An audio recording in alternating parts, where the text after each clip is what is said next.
आइए दत्त चित्त होकर भाव परमण चित्त को लेकर भागवती ज्ञान गंगा में निमज्जन करते हुए कली कलुष को धोने का प्रयास करें। कथा का आज चौथा दिन। मेरे भाई बहन, हम और आप सभी मिलकर गंगा जी के उस परम पावन तट की ओर मानसिक यात्रा करें, जहाँ पर शंकरावतार परमहंस अवधूत महात्मा संत शिरोमणि श्री सुखदेव भगवान महाराज परीक्षित को यह कथा श्रवण करा रहे हैं। भगवान की कथा मनुष्य के जीवन को सुधारने का काम करती है। जब भी समय मिले, ऐसे तो समय मिलता नहीं है, निकालना होता है।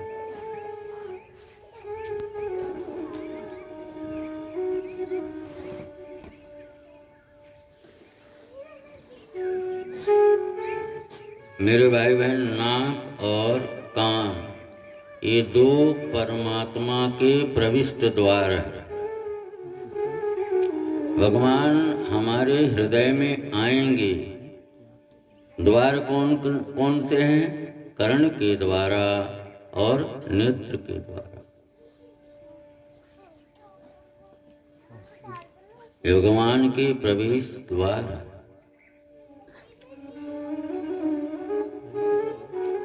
कानों से हम भगवान की कथा सुने और नेत्रों से प्रभु की सुंदर छवि का अवलोकन करें।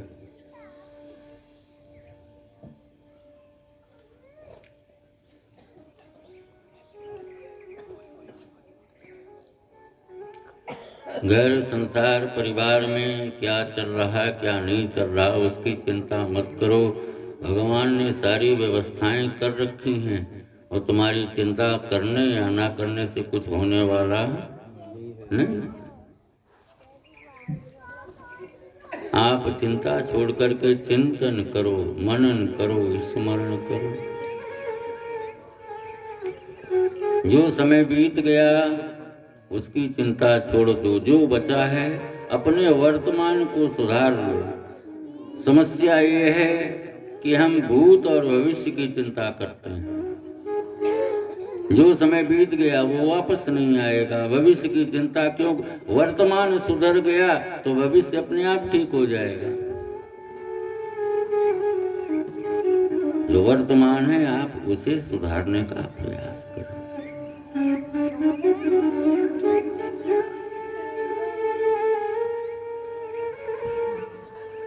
कल की कथा में आप सभी ने दर्शन किया था कि श्री ध्रुव जी महाराज, जब भगवान की कृपा हुई तो सारे लोग, सारी दुनिया, सब ध्रुव जी के मान सम्मान स्वागत के लिए तैयार। वरना तो उसी ध्रुव को गोद से उतार दिया था राजा उत्तानपाद ने। लेकिन भगवत प्राप्ति होने के पश्चात पूरे नगर में उत्सव मनाया गया। दिव्य राजगादी पर बिठाया गया श्री ध्रुव जी को। दिव्य शासन चलता है महाराज ध्रुव का। कुछ समय के पश्चात ध्रुव जी के छोटे भाई हैं उत्तम, शिकार करने के लिए गए थे। वहां पर श्री उत्तम जी का यक्षों के साथ में युद्ध हुआ और उस युद्ध में उत्तम मारे गए। जब ध्रुव जी को समाचार मिला कि मेरे भाई की मौत हो चुकी, तो सेना लेकर ध्रुव जी ने आक्रमण किया। वर्षों तक ध्रुव और यक्षों के बीच युद्ध चलता रहा। जब ये खबर मनु को पता चली, मनु महाराज कौन है? ध्रुव जी के दादाजी हैं ना। मनु महाराज आए। मनु को आया हुआ जब ध्रुव जी ने देखा, चरणों में गिरे। दादाजी आप बेटा तुम भगवान के भक्त हो, तुमने भगवत प्राप्ति की है, तो बेटे एक बात तो बताओ, तुम बदले की भावना से यक्षों के साथ में युद्ध कर रहे हो पुत्र? दादाजी देखो ना, इन्होंने हमारे भाई को मार दिया।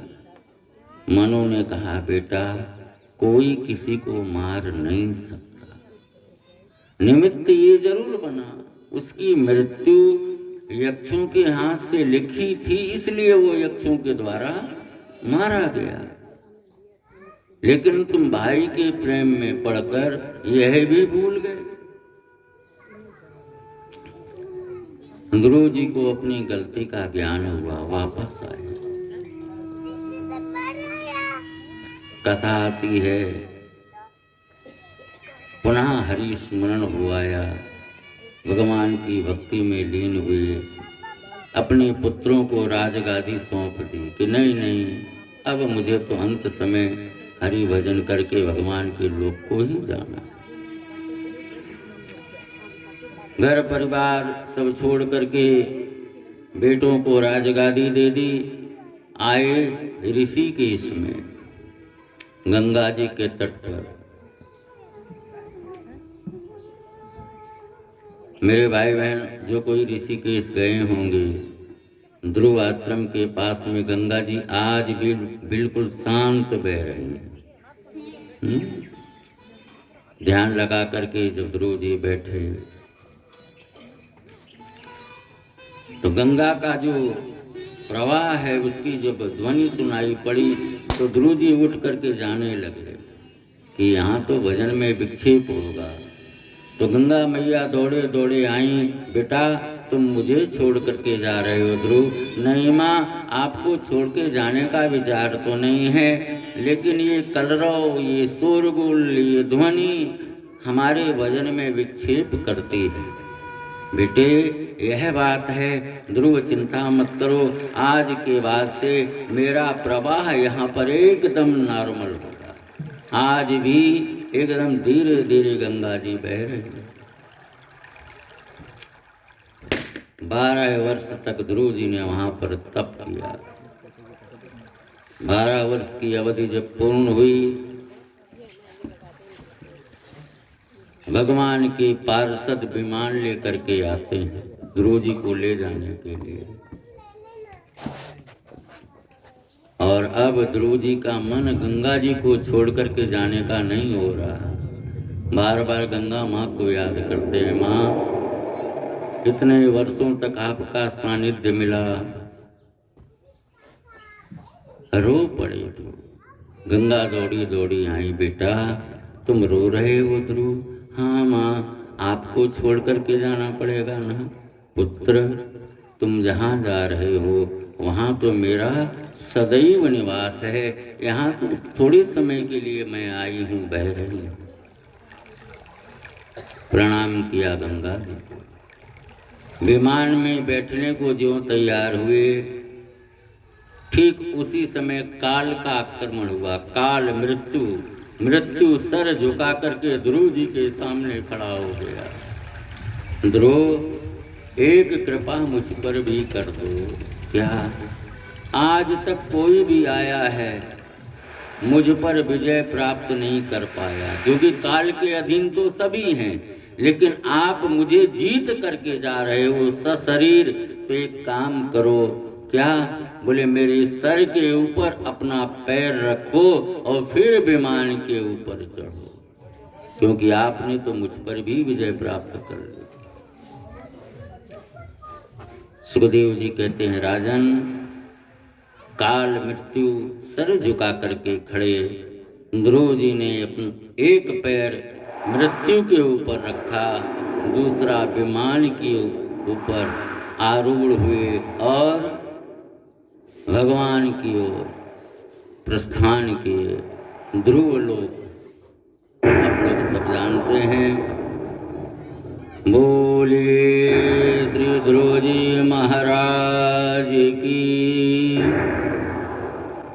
भगवत भजन में बहुत ताकत है। आप थोड़ा प्रयास करेंगे ना तो अपने आप तुम्हें एक अलग ऊर्जा मिलेगी, एक ताकत मिलेगा, एक बल मिलेगा। जो लोग कहते हैं हम अकेले हैं, आप अकेले कभी थे ही नहीं। ना अकेले थे, ना अकेले हो, ना अकेले कभी रहो।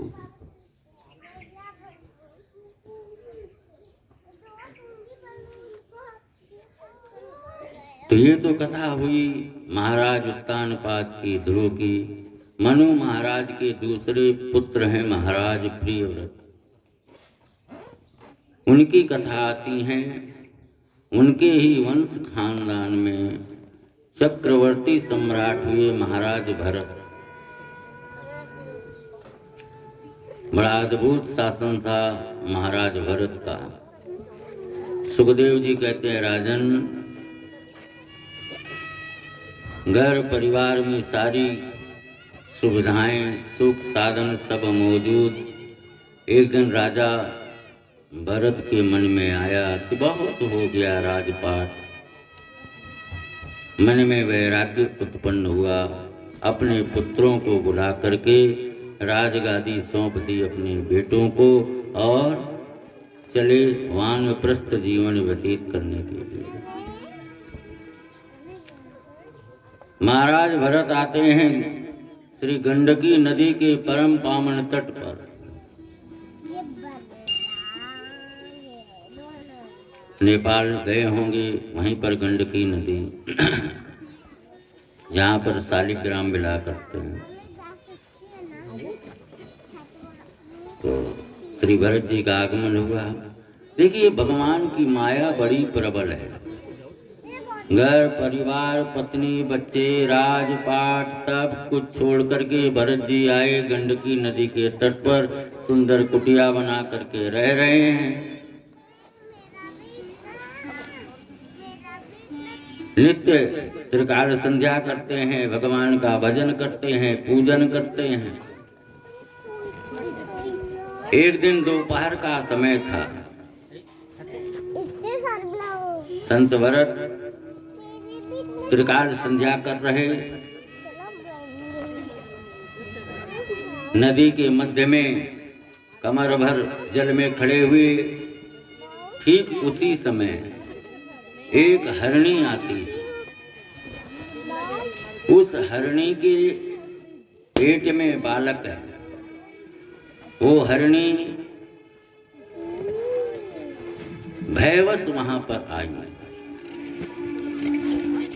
कोई सिंह उसका शिकार करने के लिए उसका पीछा कर रहा था।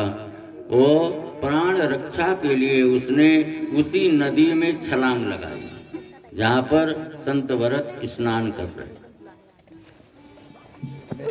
अब मजे की बात ये देखो, वो हरणी उसमें छलांग लगाती है नदी में। भरत जी खड़े हैं कमर भर जल में। उसके उदर में बालक है। डरवश भयवश उस हरणी ने उसी नदी के जल में अपने बच्चे को जन्म दिया।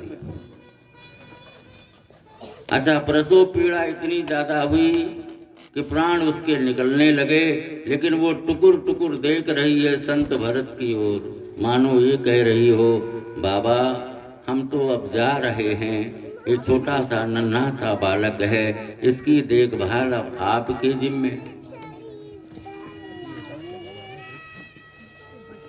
ऐसा चिंतन करते करते वो हरणी गंडकी नदी के जल में अपने शरीर का त्याग करते थे। वो हरिण का छोटा सा शावक, वो बालक, भरत जी उसको गोद में लेते हैं। सुखदेव जी ने कहा, राजन, भरत जी संत हैं, दया होनी चाहिए। उस बालक को, हरिण के बालक को अपनी कुटिया में लेकर के आए, लेकिन भरत जी एक जगह चुक गए। परीक्षित ने कहा, क्या गुरुदेव? भरत जी के मन में ये आया कि इसका पालन पोषण मैं नहीं करूंगा तो इसका पालन पोषण कौन करेगा? पहली गलती संत भरत की।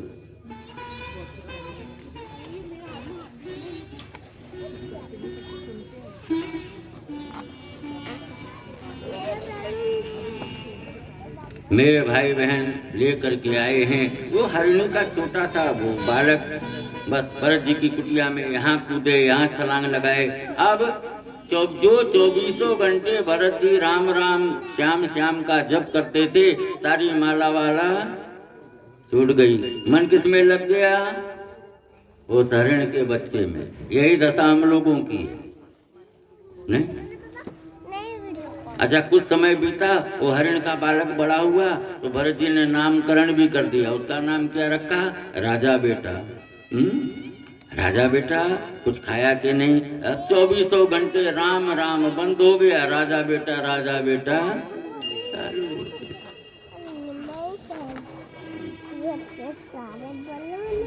और देखो भाई, मृत्यु कभी किसी का इंतजार नहीं करती, काल कभी इंतजार नहीं करता। आप तैयार हैं जाने के कि नहीं? एक दिन क्या हुआ, इनका ये राजा बेटा कहीं दूर घूमने के लिए चला गया, आए ही नहीं। अब ये दिन भर परेशान, भरत जी राजा बेटा न जाने कहाँ गया, क्या खाया क्या नहीं किया, ये वो। और वही दिन भरत जी के जीवन का आखिरी दिन था।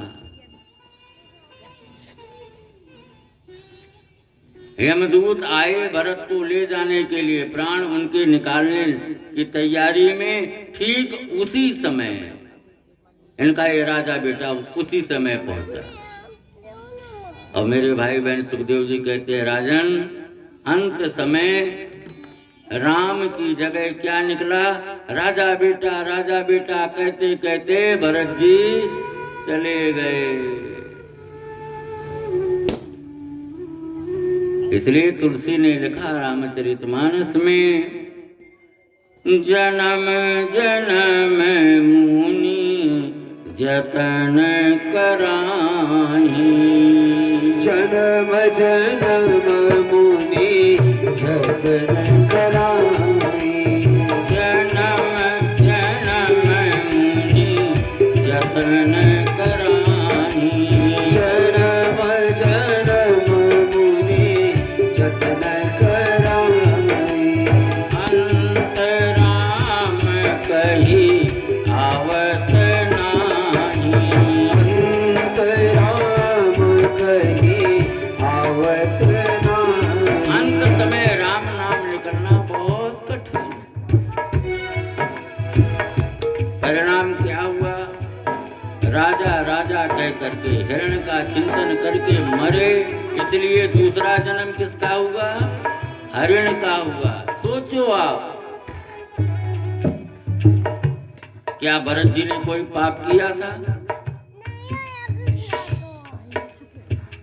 यहाँ सुखदेव जी राजा परीक्षित को सावधान कर रहे हैं, बेटे अंत समय जीव जिसका चिंतन करते करते करते प्राण उसके निकलेंगे, वही जन्म उसका दोबारा निश्चित हो जाता है।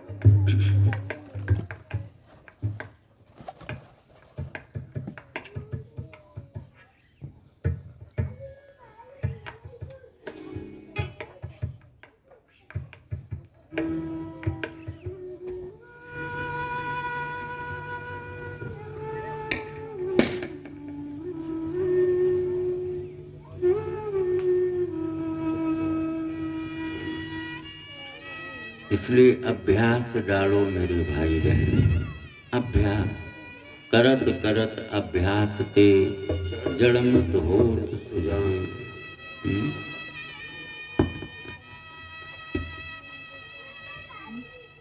उठते बैठते सोते जागते कुछ भी हो। देखो, दो चीज करना, हरि का स्मरण करते हुए आप सभी काम संसार के करते रहो ना। भगवान ने थोड़ी कहते कि 24 घंटे तुम माला लेकर के बैठे रहो, हरगिज ना। घर संसार की आप पूरी जिम्मेदारी पूर्ण कीजिए, लेकिन हरि स्मरण बना रहे। जिसका स्मरण मौजूद है, मजबूत है, उसका मरण भी श्रेष्ठ होता है। मरना तो है ही, फिर मरने से इतना डरना क्यों?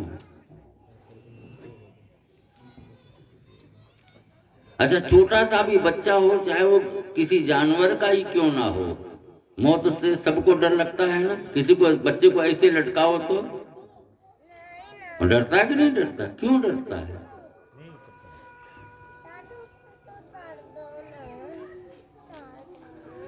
देखो भाई, जिसका हिसाब किताब मजबूत होता है, सही होता है, जिसकी फाइल एकदम ठीक है,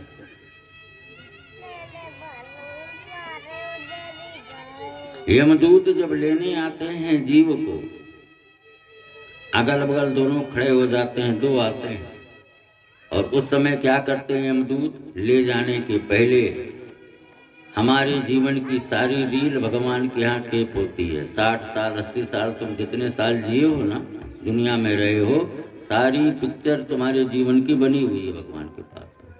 जैसे आप सिनेमा 3 घंटे का देखने जाते हो ना, वैसे ही 60 साल 80 साल कितने साल हम जिए, सारी रील भगवान के पास में है।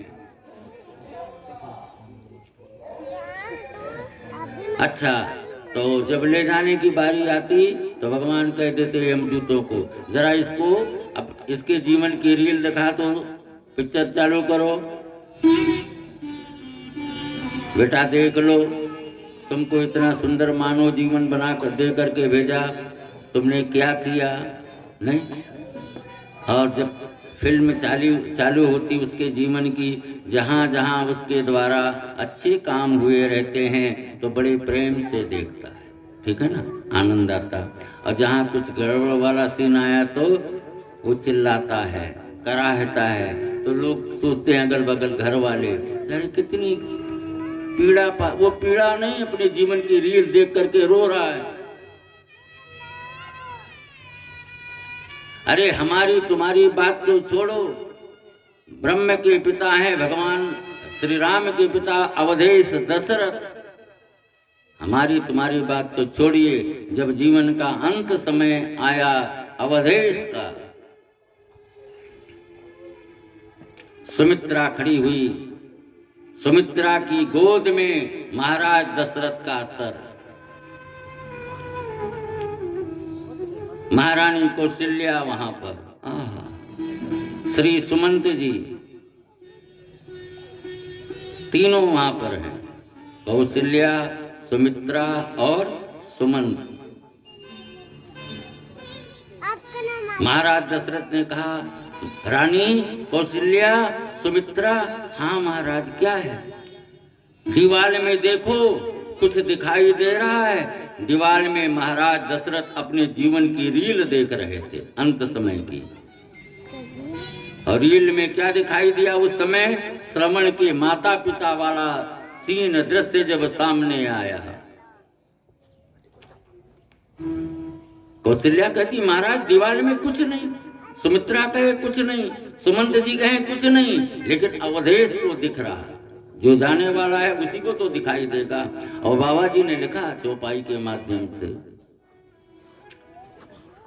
तापस श्राप अंध सुधियाई, तापस अंध श्राप सुधियाई, तापस श्राप अंध सुधियाई, तापस श्राप अंध सुधियाई, कौशल्या ही सब कथा सुनाई, कौशल्या ही सब कथा सुनाई। रानी देख, मुझे श्रवण के माँ बाप दिखाई दे रहे हैं।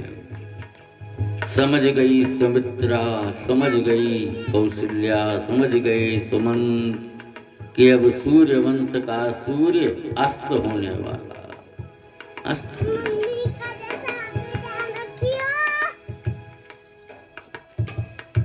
तो हरिण का चिंतन करते करते मरे, इसलिए दूसरा जन्म किसका हुआ?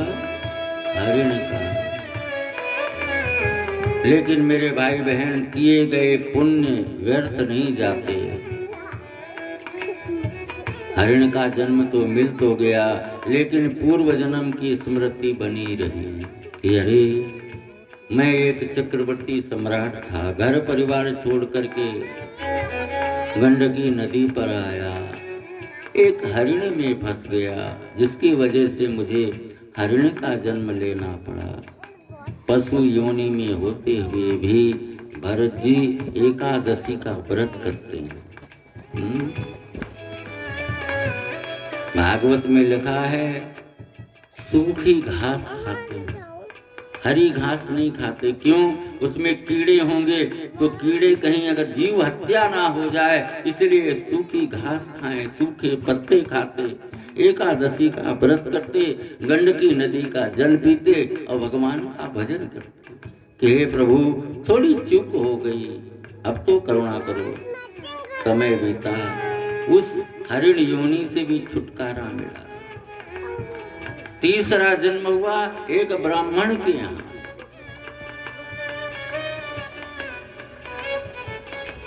लेकिन पूर्व जन्म की सारी स्मृतियां इनको मजबूत। ब्राह्मण के घर में कुल में जन्म हुआ भरत जी का। परिवार बड़ा है, ये सबसे छोटे थे, लेकिन इन्होंने निर्णय ले लिया था मुझे अब किसी से कोई बातचीत ही नहीं करनी। मौन रहते और हरि भजन करते रहे, खाओ पियो भजन करो, बस जो होगा देखा जाए।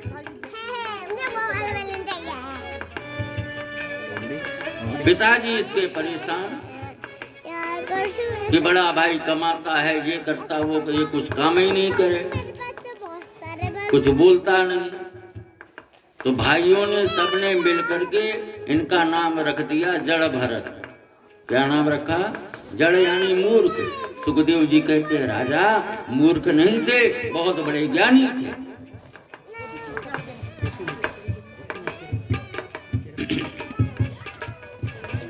एक दिन क्या हुआ, इनके भाइयों ने, इनकी भाभियों ने कहा भैया तुम बैठे बैठे घर में खाते रहते हो, कुछ नहीं कर सकते तो चले जाओ खेत में, बरसाई ऋतु आने वाली है, तो मट्टी से वो क्या उसको कहते हैं जहाँ पानी जमा कर, मेड़ क्या बोलते हैं उसको, पानी जब वो खोद करके चारों ओर सब चारों मट्टी करके वैसा बनाओ ताकि पानी उसमें जमा हो, फसलों को जल मिल सके।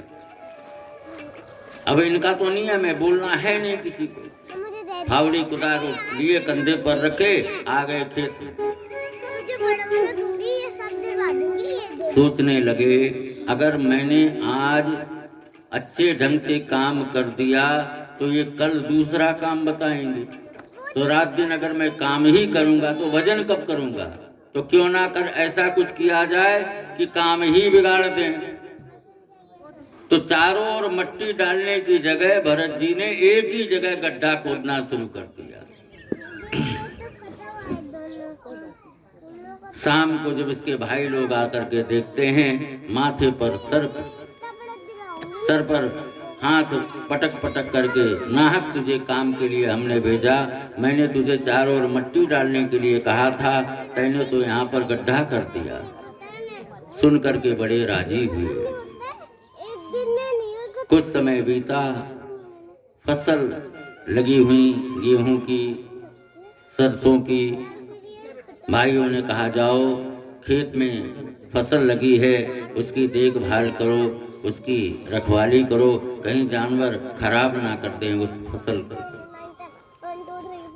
कंधे पर लाठी रख करके संत भरत खेत में आते हैं। लगी हुई फसलों को देखा। सुखदेव जी कहते हैं राजा यहाँ वहाँ जो जानवर चर रहे थे ना, उन जानवरों से रक्षा के लिए भरत जी को भेजा गया था, लेकिन भरत जी ने सभी जानवरों को ला करके खेत में कर दिया।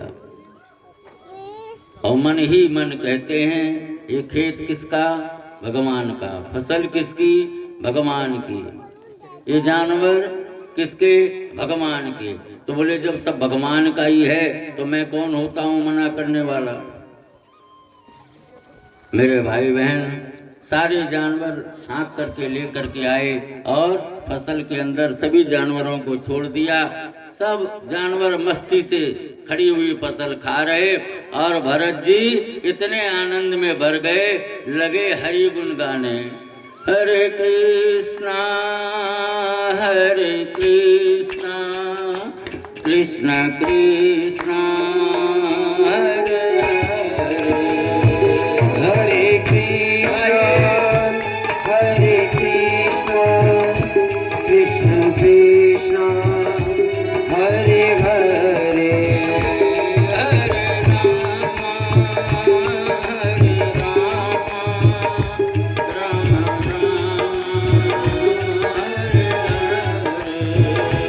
हरे राम हरे राम, राम राम हरे हरे, हरे राम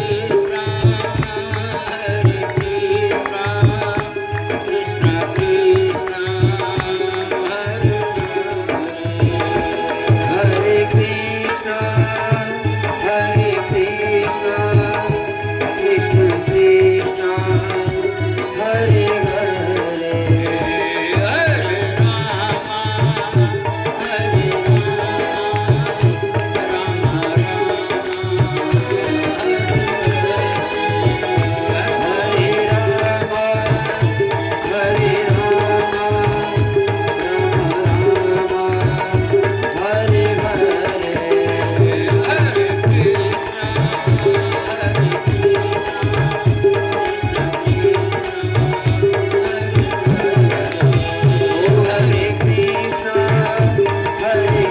कृष्ण कृष्ण हरे हरे, हरे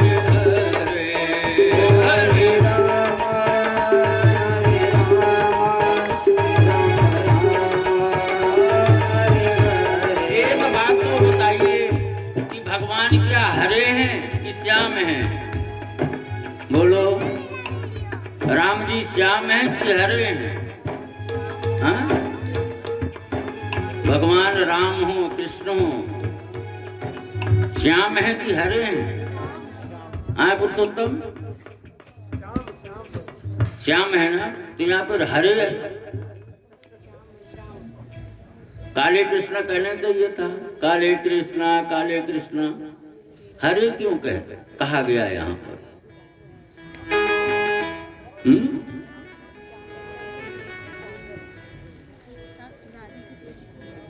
क्यों? कोई तो कारण होगा।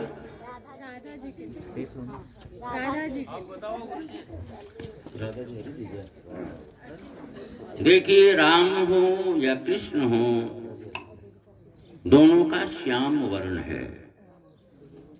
राधा जी अथवा सीता जी दोनों गौर वर्ण है ना? आप काले रंग को और पीले रंग को जरा दोनों मिलाकर के रंग बनाओ तो कौन सा रंग बनता है? हाँ? काला रंग और पीला रंग मिला दो तो कौन सा रंग बनेगा? हरा बनेगा कि नहीं बनेगा? इसलिए हरे कृष्णा हरे कृष्णा कृष्णा कृष्णा हरे हरे, हरे कृष्णा हरि बोल, कृष्ण कृष्ण हरे हरे, हरे राम हरे राम, राम राम हरे हरे। सब गाइए ताली बजाते हुए।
बताती हैं एक भील राजा था, उसको कोई संतान नहीं थी, तो उसने जगदम्बा से मान्यता मान रखी थी कि उसके घर में बेटा हो तो वो नर बलि चढ़ाएगा। तो भगवत कृपा से उसके यहाँ बालक हुआ। तो भील राजा ने अपने सेवकों सैनिकों को कहा कि कोई फालतू आदमी मिल जाए तो पकड़ करके ले आओ, उसकी नर बलि चढ़ाएं। अब उस राजा के सेवक लोग घूमते घूमते उसी जगह पर पहुंच गए। कहाँ? खेत में, जहाँ फसल चल, जानवर फसल खा रहे और भरत जी खड़े खड़े नाच रहे। तो सोचे इसके जैसा पागल आदमी दुनिया में कौन मिलेगा। जाकर के हाथ पकड़ लिया, चलो। अच्छा, भरत जी का नियम किसी से कुछ बोलना नहीं। चलिए महाराज। भरत जी पीछे पीछे हो लिए। राजा को खबर दे दी गई कि नर बलि की व्यवस्था हो चुकी है। अच्छा अच्छा अच्छा। फिर राजा ने कहा जिसको पकड़ करके लाए हो उसको सुंदर स्नान कराओ, नए कपड़े पहनाओ, भोजन जमाओ, बाद में फिर मंदिर में ले जा करके उसकी बलि चढ़ावे। अभी तो संत हैं भरत जी। सेवक लोग सैनिक लोग लेकर के आए, चलो महाराज कपड़े उतारो, नहाओ। तो ये नए नए कपड़े रख दिए। अब बेचारे भरत जी सोचने लगे कितने भले लोग हैं। अब उसको क्या मालूम कि अभी खिला पिला रहे, बाद में काटेंगे। नहीं, नहलाया, नए कपड़े पहना दिए। अच्छा, चलो महाराज 56 भोग तैयार, थाली रख। हो कहीं मैं स्वर्ग तो नहीं आ गया वैकुंठ में। सुंदर स्नान हुआ, कपड़े नए पहने, तिलक हुई, सुंदर भोजन। फिर सेवकों राजा को खबर दी गई, सब तैयारी पूरी। बोले हाँ सब तैयारी हो गई। अब बोले उसको पकड़ करके मंदिर में ले आओ, मंदिर में बलि चढ़ानी है। तो सेवकों ने सैनिकों को कहा महाराज चलिए जगदम्बा के मंदिर में। अब और राजी हो गए। कितने बढ़िया लोग, सुंदर कपड़े पहनाए, नहलाए, तिलक किए, खाना खिलाए, अब मंदिर दर्शन कराने भी ले जा रहे। नहीं, देखो जो अच्छा होता है उसे सब अच्छे ही नजर आएंगे और जो बुरा है उसको सब बुरे ही दिखते हैं। नियम की बात। अच्छा, जब जगदम्बा के मंदिर में पहुंचे, भरत जी को लेकर के आए। माँ को देखते ही संत भरत एकदम चरणों में लेट जाते हैं, एकदम साष्टांग। राजा ने देखा मौका बहुत अच्छा है, तलवार निकाली, म्यान से सर काटने के लिए तैयार हुए। जगदम्बा की मूर्ति फट गई, अष्टभुजा दुर्गा महारानी भील राजा के हाथ से तलवार खड्ग छीनकर भील राजा के ही मस्तक को काट दिया। बोलिए अष्टभुजा दुर्गा महारानी की जय। जाको राखे साइया मार सके ना। भरत जी को तो खबर ही नहीं है कि कौन सा काम हो गया। वो तो बेचारे माँ के चरणों में लेटे, वहां से उठे, पुनः निकल पड़े।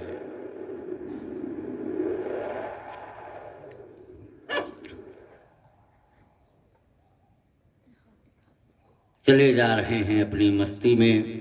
इतने में राजा रहुगण पालकी में बैठकर सत्संग की इच्छा को लेकर कपिल भगवान के आश्रम की ओर राजा रहुगण जा रहे हैं।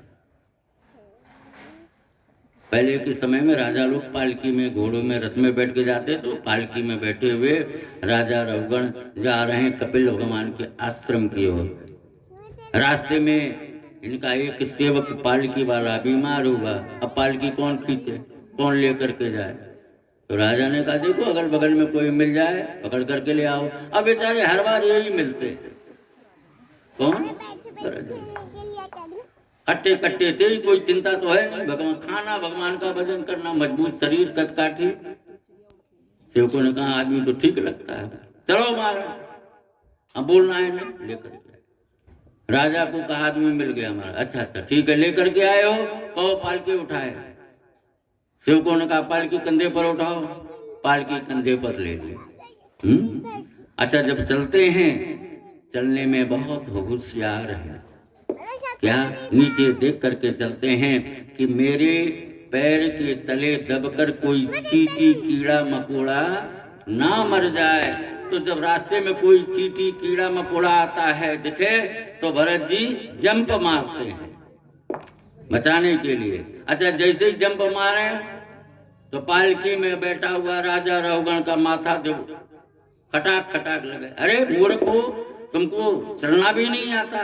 बोले महाराज हम तो ठीक ही चल रहे, ये जो नया नया आदमी आया यही गड़बड़ करे, बार बार कूदता है, कह दो उसको ठीक से चले। पुनः चलते हैं, पुनः कुछ जीव जंतु दिखाई पड़े, पुनः जंप मारे। इस बार इतना तगड़ा प्रहार हुआ राजा रहुगण को कि पालकी में बैठा राजा रहुगण कह दिया, मूर्ख दुष्ट, लगता है तुझे तेरी जान प्यारी नहीं है, मैं तुझे जान से मार दूं, तू मुझे जानता नहीं कि मैं कौन हूं। सुखदेव जी ने कहा, राजन हे परीक्षित, आज जीवन में पहली बार भरत जी बोले। परीक्षित ने कहा, गुरुदेव पहली बार क्यों बोलना पड़ा? इसलिए बोले कि ये सत्संग के लिए कपिल के आश्रम में तो जा रहा है, लेकिन इसके अंदर अभी मैं है कि मैं राजा हूं। ये राजा बनकर के सत्संग सुनने जाएगा तो बात नहीं बनेगी। दूसरा कारण, कैसा भी हो, मैंने इसके जीवन को अपने कंधे पर उठाया, पालकी उठाए थे ना, तो मैं संत हूं। जब मैंने इसे कंधे पर ले ही ले लिया तो इसका विनाश नहीं होने दूंगा। सो इसलिए जवाब दिए, कहा राजन तू मुझे भला क्या मारेगा? सारा संसार मरा हुआ है, तू मरा हुआ है, ये पालकी मरी हुई है, यहाँ पर सब मरे हुए क्या दूसरे को मारेंगे? यही जवाब दिया, मरा हुआ दूसरे को क्या मार सकता है? रहुगण ज्ञानी थे, अभिमान जरूर था उसको कि मैं राजा हूं। पालकी में बैठे बैठे राजा रहुगण को लगा कि ये सामान्य आदमी नहीं हो सकता, कोई संत हो सकता। पालकी से नीचे कूदे, चरणों में गिर गए, महाराज क्षमा करना, हम आपको पहचान नहीं पाए।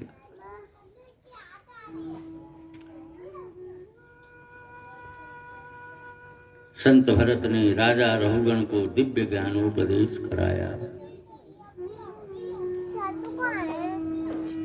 राजा रहुगण कपिल भगवान की आश्रम की ओर प्रस्थान किए और भरत जी चिंतन करते करते गंडकी नदी की ओर। ये सब कथा संक्षेप में श्री सुखदेव भगवान ने महाराज परीक्षित को कह करके बताई।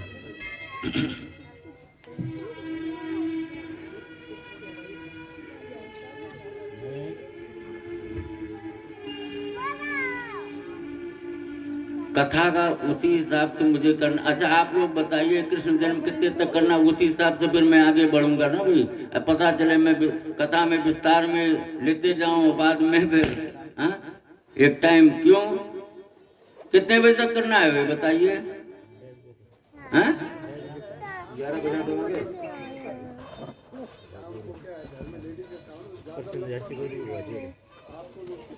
हमको हमारे उचित में तो 8-9 बज जाएगा, फिर मुश्किल हो जाएगा।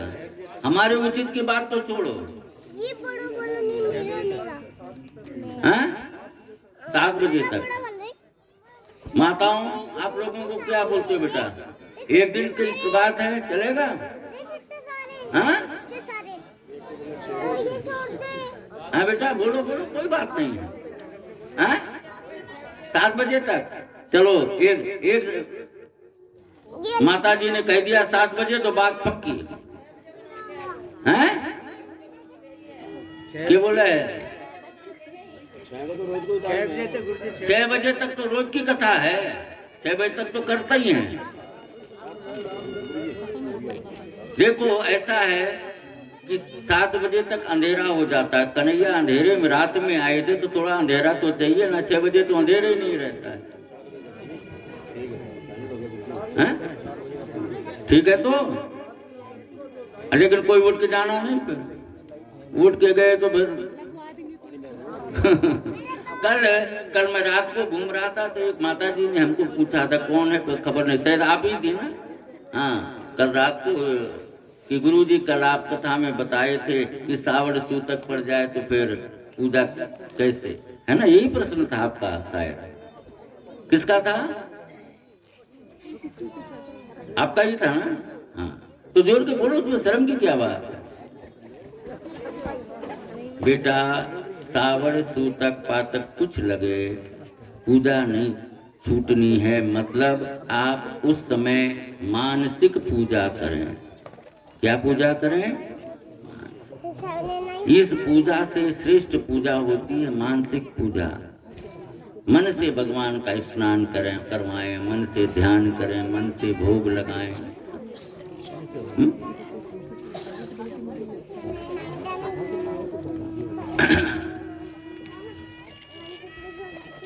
सुखदेव जी आगे राजा परीक्षित को नाम प्रकरण की चर्चा में ले जाते हैं। सुखदेव जी ने कहा, राजन, भगवान से बड़ा भगवान का नाम होता है, राम से बड़ा राम का नाम।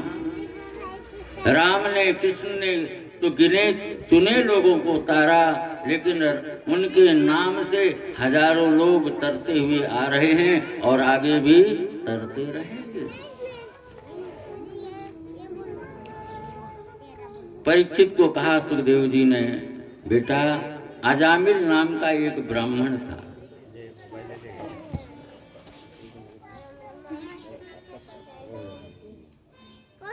ये अजामिल यूं तो बहुत ज्ञानी था, विद्वान था,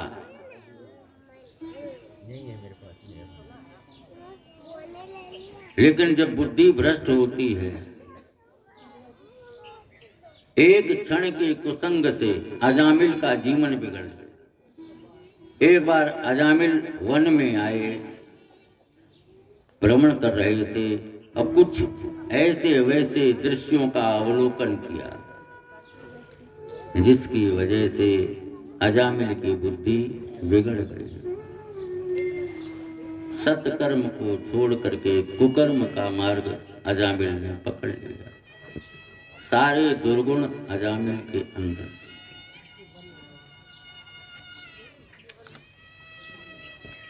उसकी पत्नी धर्मात्मा थी।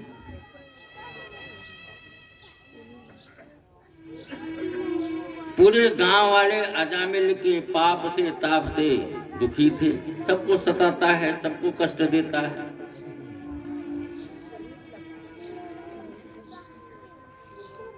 अजामिल के 8 बच्चे हैं। 9वां बालक उसकी पत्नी के उदर में। लेकिन भगवान की कृपा जब होनी होती है तो फिर उसका कौन वर्णन करे। हुआ ये कि अजामिल के गांव में संतों का आगमन हो गया।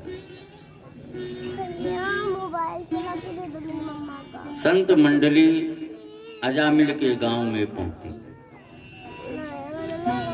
अच्छा, किसी गांव में जब संत लोग जाते हैं ना तो पहले पूछेंगे, भैया इस गांव का धर्मात्मा कौन, सेवा पानी कौन करता है, कहाँ भोजन मिलेगा, कहाँ रसोई की व्यवस्था होगी।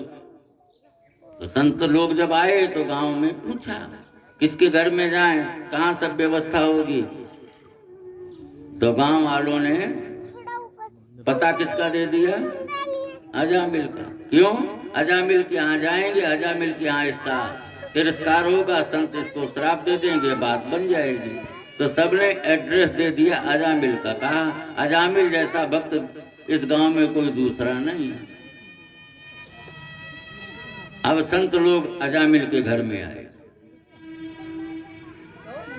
अजामिल का तो रोज का नियम था, सुबह निकल जाता है, शाम को आता है, मार काट हिंसा ये सब करे। दोपहर का समय होने को आ रहा था, संतों का आगमन हो गया अजामिल के घर में। जाकर के संतों ने अलख जगाई। अजामिल की पत्नी बाहर आती, संतों की सभा को देखा, बड़ी गदगद हुई। महाराज आइए, घर में पधारिए, भोजन की व्यवस्था हम करें। क्या आप हमारे द्वारा बनाए गए भोजन को ग्रहण करेंगे कि हम राशन दे दें? आप खुद अपने हाथ से बना करके पाएंगे, जैसी आपकी इच्छा। संतों को लगा कि सही जगह आए। नहीं नहीं बेटा, तुम बना करके भोजन जमाओ। अजामिल की पत्नी बड़े प्रेम से भोजन बनाती है, क्योंकि अभी उसे चिंता नहीं है, पति महोदय तो शाम को आएंगे, तब तो वो बाबा लोग भोजन करके चले जाएंगे। बेचारी तो यही सोच रही थी। बढ़िया भोजन बनाया, संतों को जिमाया। अब संतों ने कहा बेटा, भोजन का काम तो हो गया, अब हम थोड़ी देर आराम करेंगे। अच्छा अच्छा ठीक है महाराज, आसन लगा दी।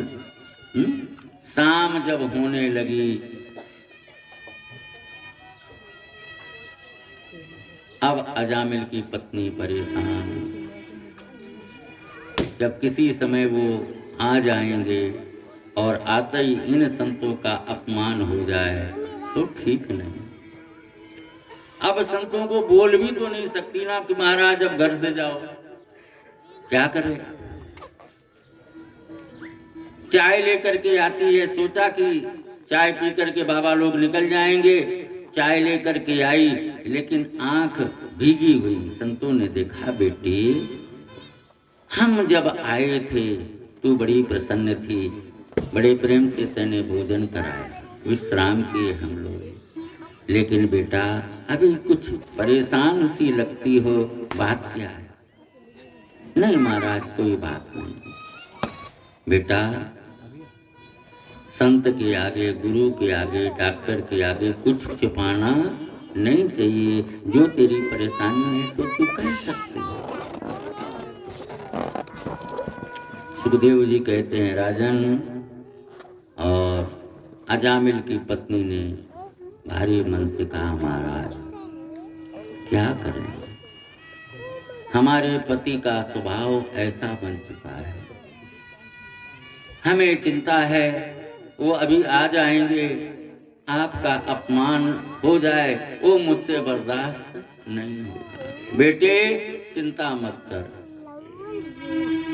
तूने प्रेम से भोजन जिमाया है, अब तेरी जिम्मेदारी मेरी है। अब तुम्हारे पति का भी कल्याण करके हम छोड़ेंगे, तू चिंता मत कर, जा आराम से रह। 15-20 मिनट, आधा घंटे के बाद अजामिल घर में पहुंच गया। अजामिल ने देखा घर में संतों की भीड़ लगी हुई। खबरदार, तुम्हारी हिम्मत कैसे हुई हमारे घर में आने की? चलो यहाँ से निकलो निकलो। अरे बेटा अजामिल, हम तो दोपहर के आए हुए हैं। क्या दोपहर से आए अभी? बोले हाँ, भोजन वगैरह आराम से किए, चाय पानी किए, आराम से विश्राम करके। तुमने भोजन भी किया, जलपान भी किया, चलो यहाँ से निकलो, अभी तक गए नहीं। बोले जाएं तो जाएं कैसे? मतलब बोले भोजन हो गया, विश्राम हो गया, लेकिन अभी दक्षिणा बाकी। क्या बाकी है?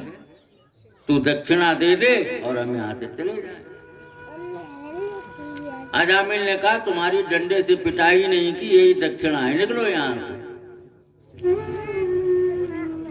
संतों ने कहा, अजामिल हमें दक्षिणा में तुमसे कुछ नहीं चाहिए,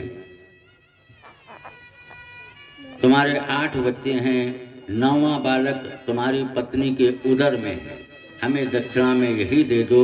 ये 9वां बालक जो पैदा हो, इसका नाम तुम नारायण रख देना, यही दक्षिणा दे दो, बाकी कुछ नहीं चाहिए। अजामिल ने सोचा इसमें क्या लगता है, अच्छा अच्छा ठीक है महाराज, नारायण नाम रख देंगे, आप निकलो यहाँ से, पधारो पधारो। पक्का झूठ मत बोलो, वचन दो, नारायण नाम रखेंगे? बोले हाँ। संत लोग प्रस्थान किए। कुछ समय बीता, उसकी पत्नी ने बालक को जन्म दिया।